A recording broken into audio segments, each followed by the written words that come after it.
నమస్కారం అండి. ఈరోజు మా ఇంట్లో వెన్న తయారు చేస్తున్నాం. దీనికోసం ఒక 10 రోజుల నుండి మీగడను సేకరిస్తున్నాను. ఇదే నేను మొదటిసారి వెన్నను తయారు చేయడం. కొద్ది కొద్దిగా నీళ్లు పోసుకుంటూ చిలుకుతూ ఉంటే వెన్నని సులభంగా తయారు చేయవచ్చు.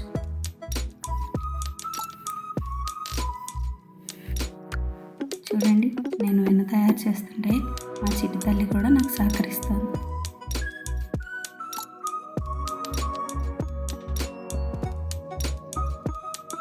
ఇక్కడ ఒక చిన్న టిప్ ఏంటంటే, మనం చల్లటి నీళ్ళతో కనుక వెన్నను తయారు చేస్తే వెన్నని సులభంగా తయారు చేయొచ్చు.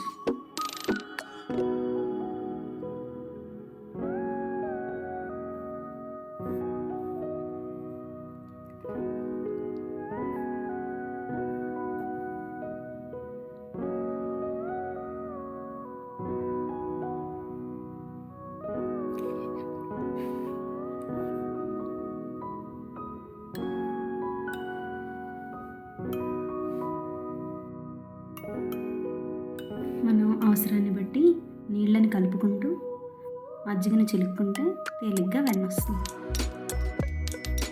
ఇక్కడ చూడండి, మా చిన్న తల్లి కూడా తన చిట్టి చిట్టి చేతులతో ఎలా చిలుకుతుందో. ఇదిగోండి, వెన్న తయారైపోయింది.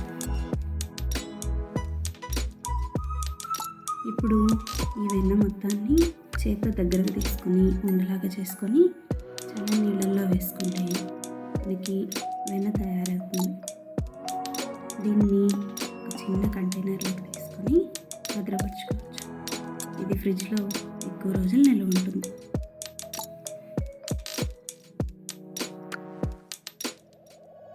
ఇదిగో ఈ విధంగా వేడిగా నీళ్ళల్లోకి తీసుకుంటే అది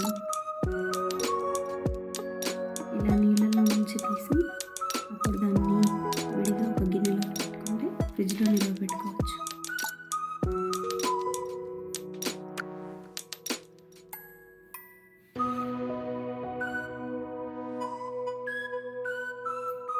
ఫైనల్గా ఇదిగోండి మా వెన్న.